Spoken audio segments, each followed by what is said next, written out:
आपकी वजह से ही हुआ है। आपके कार की डिमांड की वजह से पापा कितना परेशान रहते थे।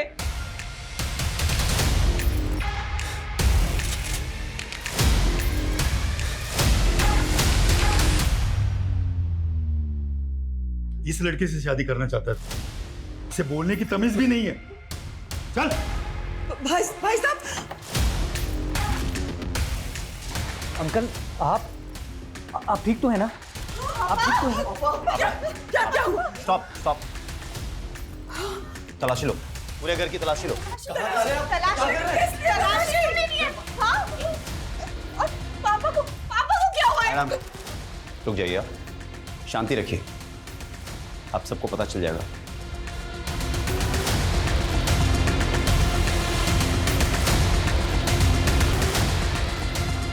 सर, ये गोल्ड और बेल्ट लगा पैसा और घड़ी मिली सर।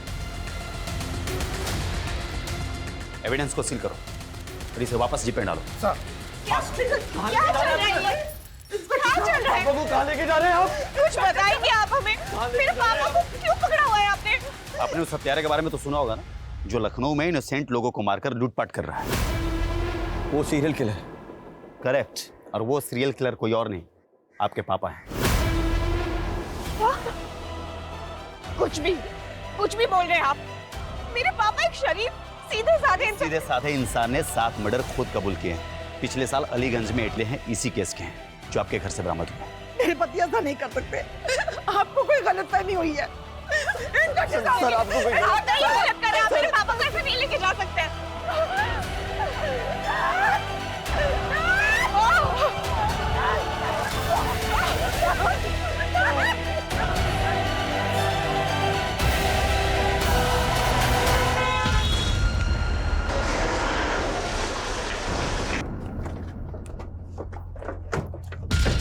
ध्यान से देखिए, ये है वो दरिंदा जिसने 7 मासूम लोगों की हत्या की है। अब कुछ कहना चाहिए इन मर्डर्स के मामले में? क्या आपको कभी किसी पर तरस नहीं आया? जवाब दीजिए, कुछ तो जवाब देकर जाइए। अवतार जी, आपको जवाब देने का जवाब दीजिए। ध्यान से देखिए, सारी की दुकान में काम करने वाला इतना साधारण सा दिखने वाला आदमी 7 मासूम लोगों का हत्यारा है। मेरे पापा जो किसी से ऊंची आवाज में बात तक नहीं करते, आपने उन्हें सीरियल किलर बना दिया। बनाया नहीं है, उन्होंने अपना जुर्म खुद कबूल किया है और खुद सबूत भी बरामद करवाया है। कबूल नहीं किया, करवाया गया है, टॉर्चर करके। सब प्लीज आप। दीप्ति, मैंने ये केस बारीकी से पढ़ा है। सारे सबूत तुम्हारे पापा के खिलाफ है और उन्होंने कन्फेशन भी दिया है। कोई चांस नहीं है। सब मेरी बात सुनिए, ये पूरा केस ही झूठा है। यहाँ पुलिस फाउल प्ले का। मैं ये केस नहीं लड़ सकता, सॉरी। सब बट मेरी। मैडम जी, मैं समझ सकता हूं बड़ा मुश्किल है ये कि पुलिस को पिछले 1 साल से जिस सीरियल किलर की तलाश थी वो कोई और नहीं बल्कि आपके पापा हैं। नहीं है मेरे पापा किलर।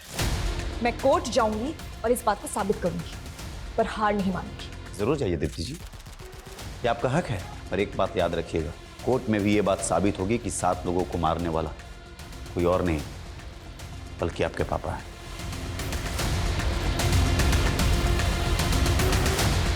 दीप्ति जी, क्या आपको कभी एहसास हुआ कि आपके पापा एक सीरियल किलर हैं जिन्होंने इतने लोगों की हत्या करी है? क्या आपको कभी उनसे डर लगा? दीप्ति जी, उन्होंने खुद अपना जुर्म कबूल किया है। कोई बड़ा वकील उनका केस नहीं लेगा। क्या करने वाली आप? क्या सोचा है आपने? क्या होगा आपका अगला मूव? बोलिए मैम, बोलिए। दीप्ति जी बोलिए। दीप्ति जी कुछ तो बताइए। जैसा कि आप देख रहे हैं, दीप्ति जी अभी तक इस केस में कुछ नहीं बोल रही है। कोई बड़ा वकील इनका केस नहीं लेगा। आगे क्या करने वाली है भी किसी को नहीं पता, पर हम आपको सारे अपडेट्स देते रहेंगे।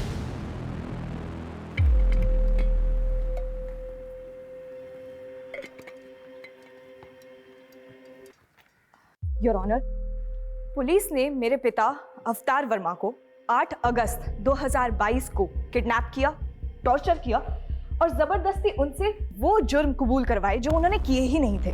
ऑब्जेक्शन माय लॉर्ड, ये बिना किसी पुख्ता सबूत के पुलिस पर इल्जाम लगा रही है, जैसे पुलिस कोई किडनैपिंग गैंग चला रही है। मिस दीप्ति, आपने अपने पिता की मिसिंग कंप्लेंट लिखवाई थी? ये है मेरे पिता की मिसिंग कंप्लेंट की कॉपी जो हमने लिखवाई थी। बावजूद इसके पुलिस ने हमें 2 दिन तक कुछ इन्फॉर्म नहीं किया। कैसे इन्फॉर्म करता योर ऑनर? अक्यूज्ड ने 2 दिन तक मुंह ही नहीं खोला। कौन है, कहाँ रहता है, क्या करता है? 2 दिन तक वो मेरे पिता से उनका नाम, पता ये सब जानने के लिए उन्हें टॉर्चर करते रहे। जब पुलिस मेरे पिता को घर पे लेके आई थी तो उनकी क्या हालत थी, वो अपने पैरों पे चल भी नहीं पा रहे थे। कौन है आपका गवाह? माय लॉर्ड, मैं कोर्ट को उनकी लिस्ट दूंगी, पेशी करवाऊंगी उनकी। दीप्ति जी, कोर्ट में मनगढ़ंत कहानियां नहीं, सबूत चलते हैं जो अवतार वर्मा के खिलाफ पुलिस के पास है और जो कोर्ट में पेश किए गए हैं। कौन से सबूत? वो गोल्ड क्यूब, घड़ी, पैसे जिसमें खून लगा हुआ था, जो खुद पुलिस ने हमारे घर पे प्लांट किया है, क्योंकि ऑनेस्टली ना उनके पास फॉरेंसिक टीम थी और ना ही सर्च वारंट। सर, वारंट और फॉरेंसिक रिपोर्ट के लिए हमने बोला था, लेकिन उसमें लेट होने वाला था। हमें एविडेंस को सिक्योर करने थे और डर था कि एविडेंस के साथ छेड़छाड़ की जा सकती है। अच्छा, इसीलिए उनको पूरे परिवार को हॉल में बंधक बनाना पड़ा और पुलिस खुद बेडरूम में जाके सबूत लेके भी आ गई। एविडेंस कलेक्शन की कोई रिकॉर्डिंग नहीं की गई। सर, रिकॉर्डिंग भी की है और कोर्ट में सबमिट भी किया है। I object your honour. यहाँ जिस रिकॉर्डिंग की बात हो रही है वो पुलिस ने खुद की है, किसी ऑथराइज्ड वीडियोग्राफर के थ्रू नहीं हुई है। वाह दीप्ति जी वाह, कभी आप कहती है कि रिकॉर्डिंग हुई नहीं है, फिर आप कहती है कि पुलिस ने रिकॉर्डिंग कर ली है, ऑथराइज वीडियोग्राफर ने रिकॉर्डिंग नहीं की। आपका ऑब्जेक्शन किस बात पे है? वीडियो की क्वालिटी पे? क्या अच्छा नहीं दिख रहा है? दीप्ति जी, अगर हम मान भी ले कि आपके पिता इनोसेंट हैं, फिर भी पुलिस के पास क्या कारण है कि वो उन्हें झूठे केस में फंसाएगी? अपने रेपुटेशन को बचाने के लिए। हम सबको पता है पिछले 1 साल से पुलिस किलर को नहीं पकड़ पाई है। फिर अचानक एक दिन उन्होंने मेरे पापा को पकड़ा और जेल में डाल दिया, जबकि एक्चुअली सीरियल किलर अभी तक बाहर घूम रहा है। 7 लोगों का मर्डर हुआ है। सच का जानना जरूरी है, जो पुलिस इन्वेस्टिगेशन में सामने नहीं आ पाया है। ये कोर्ट ऑर्डर देती है कि इस केस की जांच क्राइम ब्रांच से करवाई जाए ताकि सच जनता के सामने आ सके। Court dismissed. पुलिस की साख जो पहले से दांव पर थी, कोर्ट के फैसले से उसे बड़ा झटका लगा है। सीरियल किलर केस जांच में गड़बड़ी के आरोप के बाद केस क्राइम ब्रांच को सौंप दिया गया है, इस उम्मीद के साथ कि सच सामने आएगा। जो किलर पिछले 1 साल से पूरे शहर के लिए खौफ बना हुआ था, पुलिस की नींद उड़ाई हुई थी, किशन और अनीता के मर्डर के 2 घंटे बाद ही इतनी आसानी से उसको अरेस्ट कर लिया तुमने। कैसे? आसानी से नहीं सर, पिछले 1 साल से दिन रात एक कर रखा था हमने। फिर उस दिन जब मुझे डबल मर्डर की खबर मिली, मैं फौरन क्राइम सीन के लिए निकला। रास्ते में मुझे अवतार दिखाई दिया, बहुत ही अजीब बिहेव कर रहा था वो। गाड़ी रुक, गाड़ी रुक, गाड़ी रुक।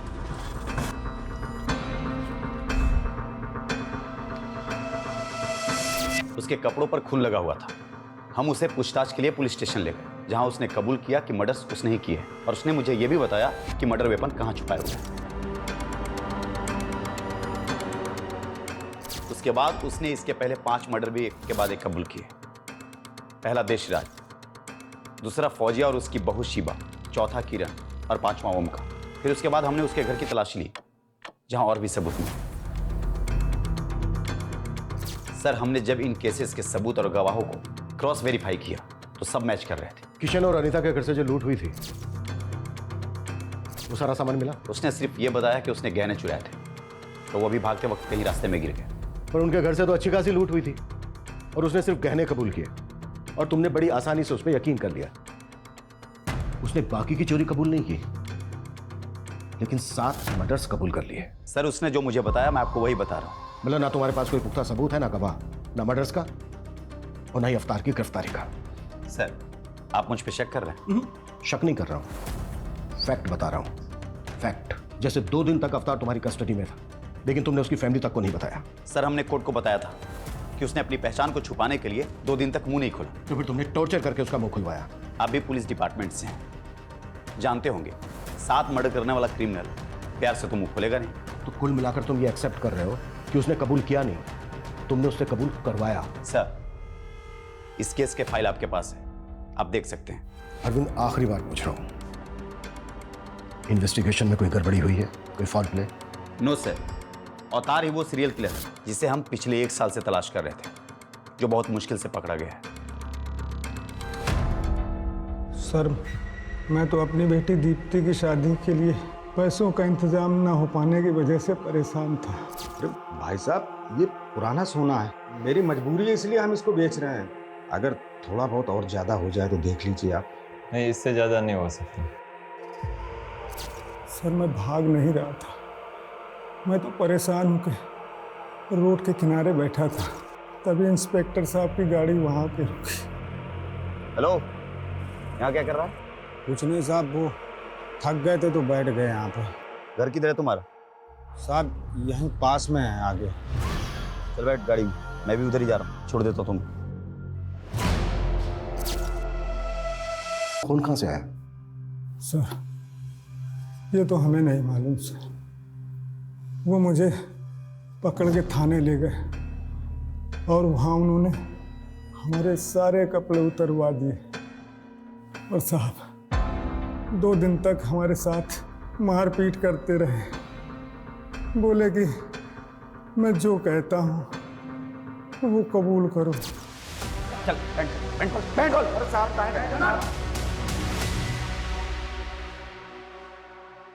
साहब हमने कुछ नहीं किया साहब। हमने कुछ नहीं किया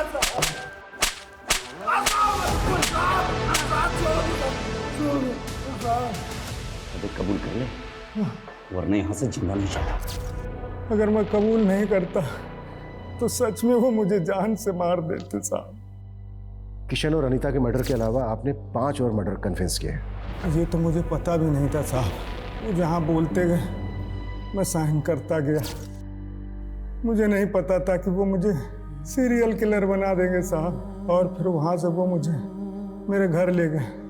अंदर से वो घड़ी, सोना और रुपए निकाल के लाए और साहब मुझे झूठे केस में फंसा दिया। लेकिन वो ऐसे क्यों फंसाएंगे? उनकी कोई दुश्मनी है आपके साथ? साहब मेरी किसी से दुश्मनी क्यों होगी? मैं तो एक साड़ी की दुकान में मामूली सा सेल्समैन हूँ। मैंने जीवन में कभी चूहे नहीं मारे और मैं 7 खून क्यों करूँगा साहब? मैं क्यों करूँगा 7 खून?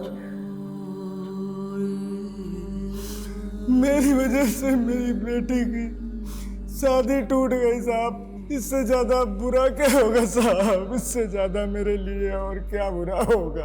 घबराइए मत। अगर आप सचमुच निर्दोष हैं, कुछ नहीं होगा आपके साथ। हम बारीकी से जांच करेंगे। एक तरफ तुम कह रही हो कि तुमने ठीक से कुछ देखा नहीं, अंधेरा था, ऐसा था, वैसा था। इसके बावजूद तुमने पुलिस को बयान दे दिया कि तुमने अवतार को किरण का मर्डर करके उसके घर से भागते हुए देखा। क्यों? सर मैंने उसे मर्डर करते हुए नहीं देखा था, मैंने बस किसी को भागते हुए देखा था। और ये बात मैंने जब किरण का मर्डर हुआ तो पुलिस को बताई थी। उन्होंने मुझे एक फ़ोटो दिखाई और बताया कि तुमने जिस आदमी को देखा वो यही था। मुझे लगा अच्छा है पकड़ा गया। तुमने अपने भाई के किलर को देखा था? जी सर। ये वो हो सकता है सर, क्योंकि उस दिन मैं दुकान बंद कर रहा था और भैया गलियों में आगे निकल गए थे और जैसे मैंने उनकी चीखें सुनी, पीछे मुड़ के देखा तो एक आदमी भागता हुआ जा रहा था। ये घड़ी तुम्हारे भाई की है? हाँ सर। पक्का है? इसमें भी डाउट है? ऐसी ही दिखती थी शायद सर। शायद। ये गोल्ड क्यूब तुमने बनाई है? हाँ नहीं, मतलब मैं ज्वेलर हूँ तो ये तो काम है सर मेरा। गोल्ड क्यूब बनाने का? हाँ, गोल्ड का मतलब गहने। विकास ऐसे नहीं बोले गए, इसकी भी क्यूब बनानी पड़ेगी। अरे नहीं सर, मैं बताता हूँ। ये मैं नहीं बनाई थी सर। किसके कहने पर? वो याद नहीं है सर। अच्छे से याद करके बता। इसके कहने पर? नहीं। इसके कहने पर नहीं तो किसके कहने पर बनाई? और फिर झूठा बयान को दिया पुलिस को कि इसके कहने पर बनाई है? अरे सर ये क्यूब पुलिस ने ही बनवाई थी सर, और झूठा बयान भी पुलिस ने ही दिलवाया था। चल। क्या हो गया सर? चल बता। अरे सर मैंने कुछ नहीं किया सर। अरे समझो सर बात को सर। मेरे करियर में यह पहली बार था कि हम अपने ही डिपार्टमेंट के अपने ही साथी की इन्वेस्टिगेशन का सच पता कर रहे थे, लेकिन लगातार पर्दा अवतार की तरफ झुकता जा रहा था। बावजूद इसके जांच में अभी तक सब कुछ 50-50 था।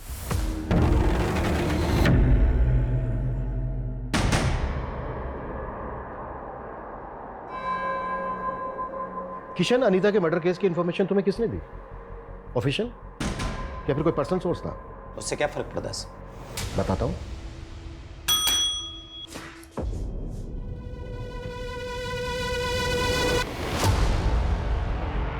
पहचानते हो इसे?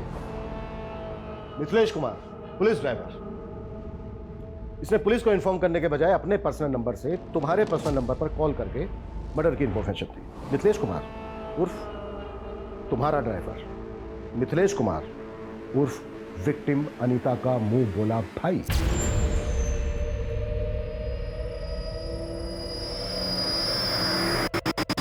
हाँ, तो इसे डायरेक्ट पता चला और इसने मुझे डायरेक्ट कॉल किया, तो इसमें क्या हो गया? हुआ ये कि क्राइम सीरियल किलर की तरह किया गया, और अगर ये उसी ने किया है तो वो एक बार फिर तुम्हारे हाथ से निकल गया। तुमने ये भी जानने की कोशिश नहीं की कि किसी ने सीरियल किलर की कॉपी करके फायदा उठाने की कोशिश तो नहीं की। तुमने बस आनन फानन में अवतार को उठाया और एक डबल मर्डर केस को सीरियल किलर केस से जोड़ दिया, सिर्फ इसलिए कि पिछले 1 साल से सीरियल किलर की हड्डी जो तुम्हारे गले में अटकी थी किसी ना किसी तरह से वो निकल जाए, बस।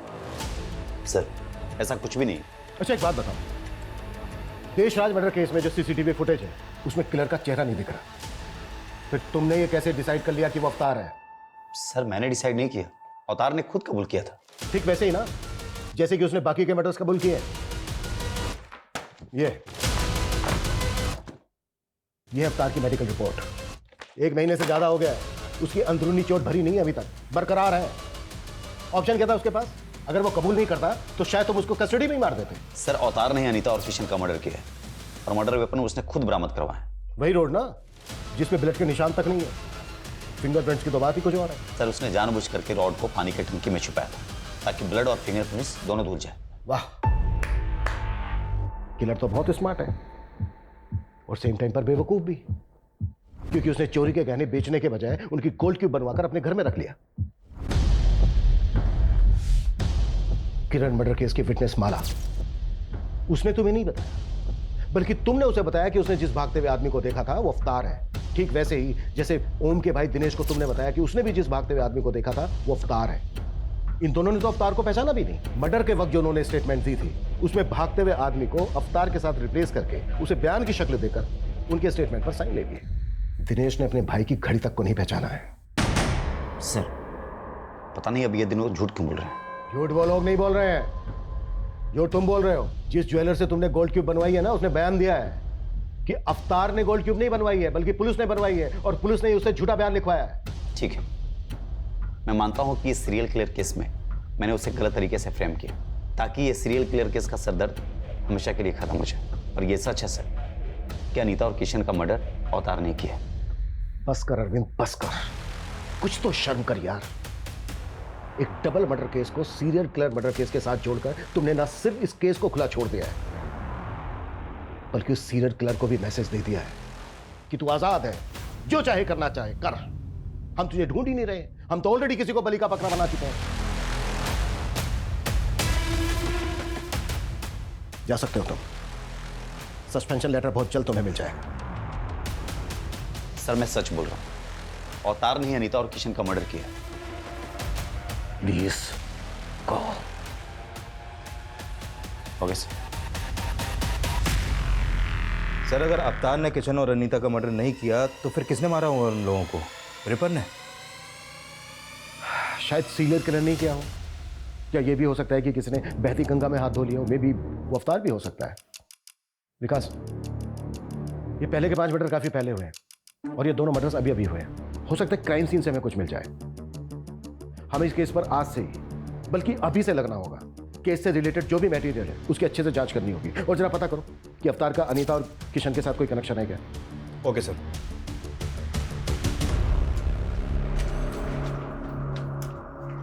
गर्मा गर्म पकौड़े। ओह वाह। लो, हाथ गंदे है ना, पहले हाथ धो लो।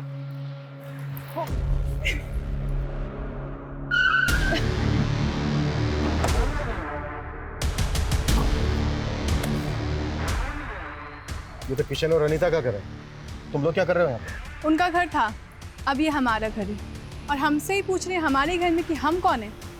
आप लोग कौन है? Police, crime branch. सर, मैं शुभम मिश्रा हूँ और ये मेरी बीवी माधुरी, और मैं किशन का छोटा सगा भाई हूँ। भाई हो तो तुम्हारा अपना भी तो घर होगा, यहाँ क्या कर रहे हो? सर, हम रेंट पर रहते थे, तो भैया भाभी के मर्डर के बाद ये घर खाली हो गया, और वैसे भी कुछ टाइम पहले तक हम यहीं रहते थे। तो फिर यहाँ से खाली करके? सर, फ्लोर पे ब्लड ट्रेल को देख के लग रहा है कि सब पूरा घर बिखरा पड़ा था। लगता है ये मर्डर्स लूट के इरादे से किया गया। क्या टाइम हुआ था तब? यही कुछ 11:30 के आसपास का। रात के 11:30 बजे तुम लोग यहाँ क्या करने आए थे? जी हम यहाँ नहीं आए थे। हम लोग खाना खाकर टहलने के लिए निकले थे, तो देखा कि दरवाज़ा खुला हुआ है, तो मैंने सोचा अंदर चल कर देखता हूँ। सुनी थी उनकी किसी से क्या दुश्मनी होगी?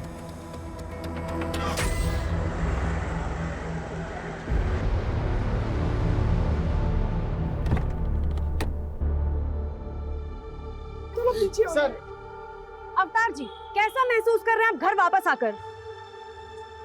घर आकर और परिवार के लोगों से मिलकर बहुत अच्छा लग रहा है। सब आपके खिलाफ थे, पर आपकी बेटी ने आप पर भरोसा दिखाया। कुछ कहना चाहेंगे दीप्ति जी के बारे में? मैंने तो उम्मीद ही छोड़ दी थी, लेकिन मेरी बेटी दीप्ति ने मुझे बचा लिया, वरना मैं तो जेल में पड़े पड़े मर ही जाता। दीप्ति जी, पापा हमेशा से कहते थे कि मुझे एक बहुत बड़ा केस मिलेगा, पर मुझे नहीं पता था कि मैं पापा के लिए केस लड़ूंगी।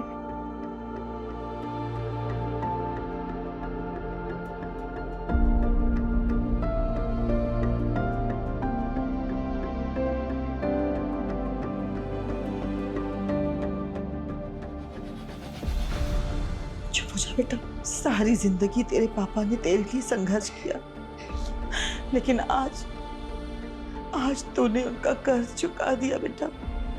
नहीं माँ, मैं मर भी जाऊं ना तो पापा का कर्ज कभी नहीं चुका सकते।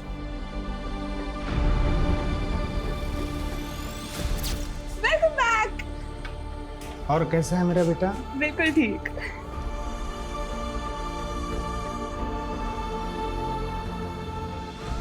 आज आने में आपने कुछ ज्यादा देर नहीं कर दिया? हाँ, कुछ आज एक्स्ट्रा काम था इसलिए थोड़ा लेट हो गया। वैसे पापा, सैटरडे संडे को आपको ऐसा क्या काम होता है? बेटा वही काम बेटा जिससे कुछ एक्स्ट्रा पैसे आ सके, ताकि हम आपको एक बड़ा वकील बना सकें।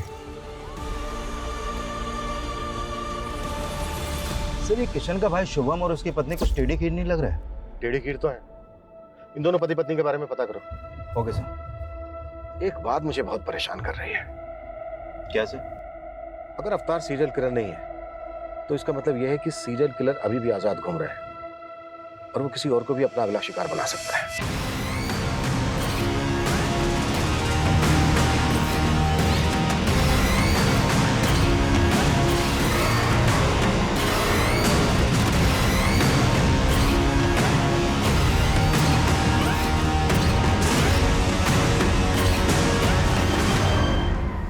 सर, शुभम के बारे में इंक्वायरी करते हुए पता चला कि जब वो पहले किशन के घर पे रहता था तो उसका आए दिन किसी से बहुत झगड़ा होता था। लेकिन किशन और अनीता तो दुबई में रहते थे, तो फिर झगड़ा किसके साथ होता था? उसी से, जो शुरू से इस केस में कुछ ज्यादा इंटरेस्ट ले रहा है। मिथिलेश, सर मेरा कोई पर्सनल इंटरेस्ट नहीं था। वो तो पिछली बार दीदी जब राखी पर इंडिया आई थी तो उन्होंने बोला था मुझे। अरे राणा बेटा इधर आओ, देखो मैं तुम्हारे लिए क्या लेकर आया। थैंक यू ताऊ जी। एक मिनट, ये गिफ्ट तुम्हारी है? हाँ। नहीं तो भैया, जब हम दुबई में हो ना तो आप यहाँ पर चक्कर लगाते रहा करो। अरे शुभम रह तो रहा है यहाँ पर। यही तो दिक्कत है कि वो रह रहा है। मुझे तो डर लग रहा है कि हमारे जाने के बाद वो इस घर पे कब्जा कर लेगा। अनीता के फ्रिज में चिकन था, ये पता है तुम्हें? हाँ सर, वो मेरे सामने ही सीज किया था उन्होंने। फॉरेंसिक की रिपोर्ट में आया कि उस चिकन में जहर मिला था, चूहे मारने की दवाई। और तुम और अरविंद तो अवतार को सीरियल किलर बना रहे पर तुले हुए थे। आई एम श्योर वो रिपोर्ट किसने देखी तक नहीं होगी। लेकिन सर, वो चिकन तो दीदी जीजाजी ने नहीं खाया था। ये तुम्हें कैसे पता? क्योंकि उसी रात दीदी ने मुझे फोन कर चिकन खाने के लिए बुलाया था। व्हाट? अनीता तुम्हें जहर देकर मारना चाहती थी? हो सकता है सर दीदी को पता ही ना हो कि चिकन में जहर है, क्योंकि वो चिकन दीदी ने नहीं बनाया था। फिर देकर गया था। कौन देकर गया था? सर आप किसकी बात सुन रहे हैं? मुझे तो लगता है कि इसी ने मेरे भैया और भाभी को मारा है और अब मुझे जेल भिजवाकर इस घर पर कब्जा करना चाहता है। मतलब?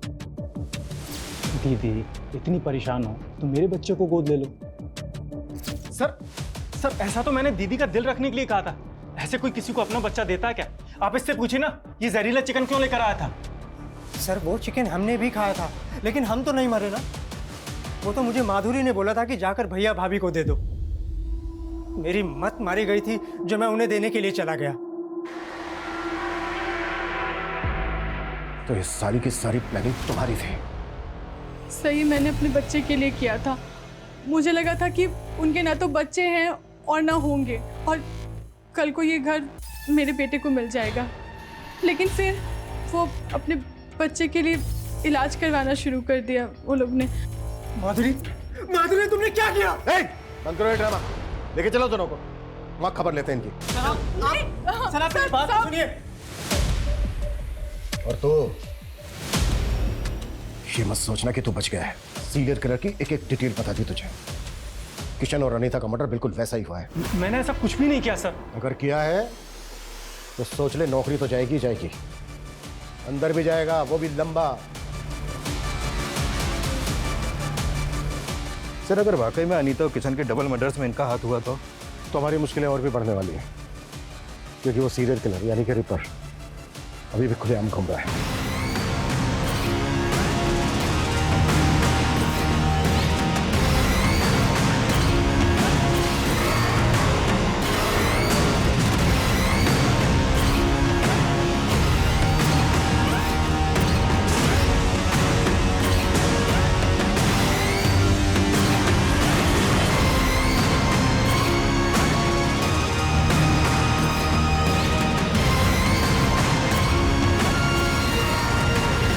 शुभम और माधुरी के पास मर्डर का मोटिव है, और उस रात की इनकी एक्टिविटी से भी लग रहा है कि ये लोग मर्डर कर सकते हैं, लेकिन अभी तक इस बात पर अड़े हुए हैं कि इनका इस मर्डर में कोई हाथ नहीं है। शुभम और माधुरी तो सस्पेक्ट हैं, लेकिन हमें मिथिलेश को भी ध्यान में रखना होगा। एक बात मेरी समझ में नहीं आ रही है कि उन्होंने एक रैंडम आदमी अवतार को ही क्यों अरेस्ट किया? सर अवतार के बारे में कुछ और भी बातें पता चली हैं। ये बात सही है कि एक सिंपल सा आदमी है, साड़ी की दुकान में एक सेल्समैन है, लेकिन सर इसके अलावा ये 7-8 साल पहले थिएटर भी करता था। एक्टिंग का शौक था इसे। सैटरडे संडे इसके शो भी होते थे, लेकिन सर ये एक्टिंग में कुछ खास अच्छा नहीं था, इसलिए एक्स्ट्रा अर्निंग के लिए मेकअप आर्टिस्ट बन गया। इसके थिएटर के दोस्तों का कहना है कि मेकअप बहुत अच्छा करता था, कोई भी गेटअप ले सकता था, अलग अलग भेष बदलने में माहिर था ये।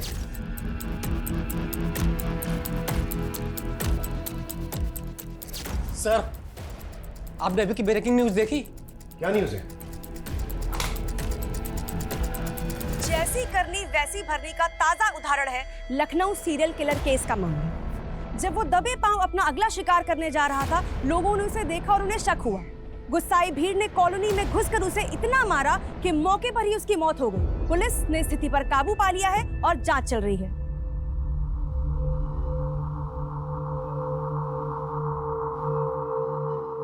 सर ये तो बच्चा है, माइनर है। इसकी हालत देख के लगता नहीं है कि ये किसी बच्चे को भी कंट्रोल कर सकता है। सर मुझे लगता है कि भीड़ ने गुस्से में आके फिर एक बच्चे की जान ले ली। सिचुएशन को कंट्रोल करना पड़ेगा। इस रिपर ने पूरे शहर को पैनिक कर दिया है। लोग इतने डरे हुए हैं कि किसी की भी जान लेने पर उतार हुए हैं। Excuse me. Hello sir, Anita और किशन के कॉल रिकॉर्ड आ गए हैं। उनके कॉल रिकॉर्ड में किसी बाबा का नंबर तो नहीं मिला है, लेकिन एक नंबर है जिस पर मर्डर वाले दिन किशन ने कई बार कॉल किए हैं, और लास्ट कॉल रात 11 बजे के आसपास हुई है। कौन है वो? राधा। सर ये उसी क्लिनिक में नर्स है जहाँ पर किशन अनीता का इलाज करवा रहा था। सर इस राधा के टच में एक बाबा भी है, और इनके कॉल रिकॉर्ड के अकॉर्डिंग मर्डर वाली रात इन दोनों की लोकेशन किशन के घर के आसपास की थी। दोनों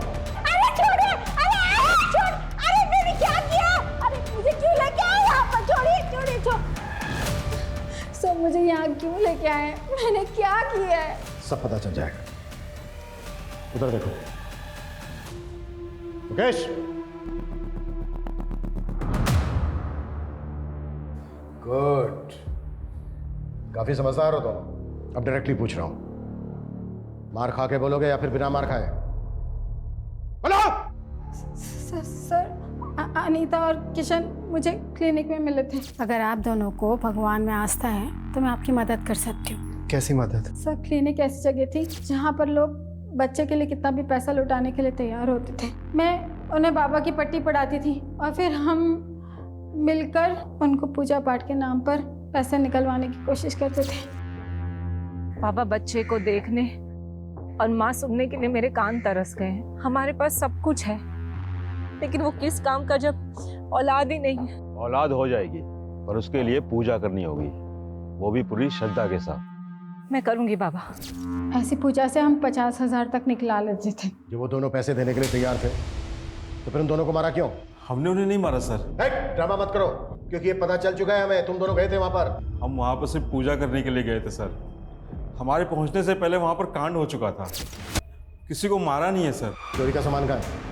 सर हमारे पास है, हम दे देंगे, हम सब दे देंगे सर। पता ही ज्यादा कीमती है, लेकिन चोरी के है ना 8 से 10 लाख रुपए मिलेंगे। चाहिए तो बोलो, नहीं तो रखो।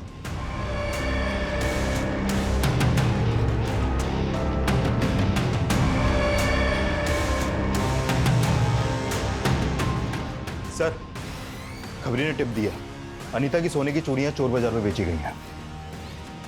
बेचने और खरीदने वाले की कोई इन्फॉर्मेशन? खरीदने वाले की है, बेचने वाले की वो बताए। सर सर राधा और बाबा ने जो सामान चोरी किया था, उस सामान में साड़ी भी मिली है, जो ठीक उसी दिन खरीदी गई थी जिस दिन अनीता और किशन का मर्डर हुआ था। इसमें सर स्लिप है, उसमें डेट भी पड़ी हुई है। हाँ सर, ये साड़ी हमारी दुकान से खरीदी गई है, लेकिन इसका फॉल लगाने के बाद घर भेजनी थी, इसलिए उस दिन दुकान बंद होने के बाद हमने भेजी थी। दुकान कब बंद होती है आपकी? दुकान 9 बजे बंद हो जाती है सर, लेकिन सब समेटते समेटते 10 बज जाते हैं। इस साड़ी को देने कौन गया था?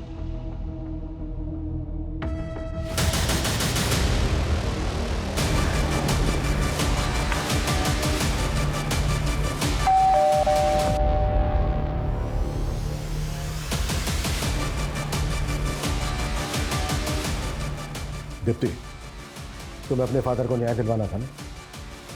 मिल जाएगा।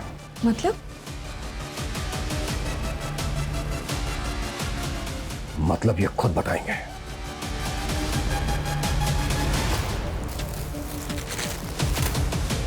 ये है ना वो साड़ी जो तू अनीता को डिलीवर करने उसके घर गया था, और जब हमने तेरे से पूछा कि किशन और अनीता को जानता है क्या, तो क्या बोला तूने? कि तूने उनको कभी देखा नहीं। इतनी कमजोर याददाश्त है तेरी। देखिए, आप मुझे फंसा रहे हैं। मैं मीडिया में जाके बोलूंगा कि आप लोग मुझे जबरदस्ती। अभी बाहर मीडिया से जाकर मैंने बोल दिया ना कि ये सारी की सारी प्लानिंग तेरी बेटी की थी। तो जितना टाइम लगा है ना उसे अपना नाम बनाने में, उससे कहीं कम टाइम लगेगा उसका नाम खत्म होने में। अब बोल, अकेले जेल जाएगा या फिर अपनी बेटी के साथ? दीप्ति मेरी बेटी मेरी जान है। उसके लिए बड़े घर का रिश्ता आया तो मुझे लगा कि मेरी बेटी बड़े घर जाएगी तो जीवन भर खुश रहेगी, पर उन्होंने शादी में 20 लाख की कार मांग दी।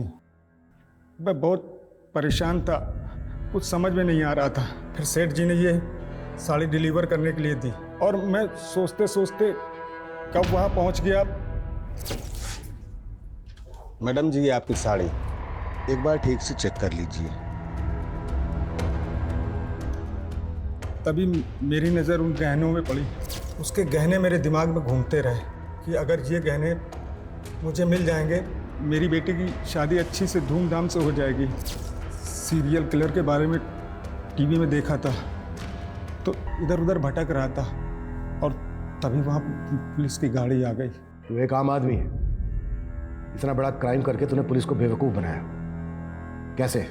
सर, मेरी बेटी वकील है और उससे केस के बारे में बातचीत होती रहती थी, तो मुझे समझ में आ गया था कि पुलिस को कैसे घुमाना है। घुमाया तो बहुत तूने, लेकिन अब तेरी बारी है। देशराज, फौजिया, शिवा, किरण, ओम के मर्डर करने में तूने अपने मेकअप आर्टिस्ट होने का फायदा उठाया।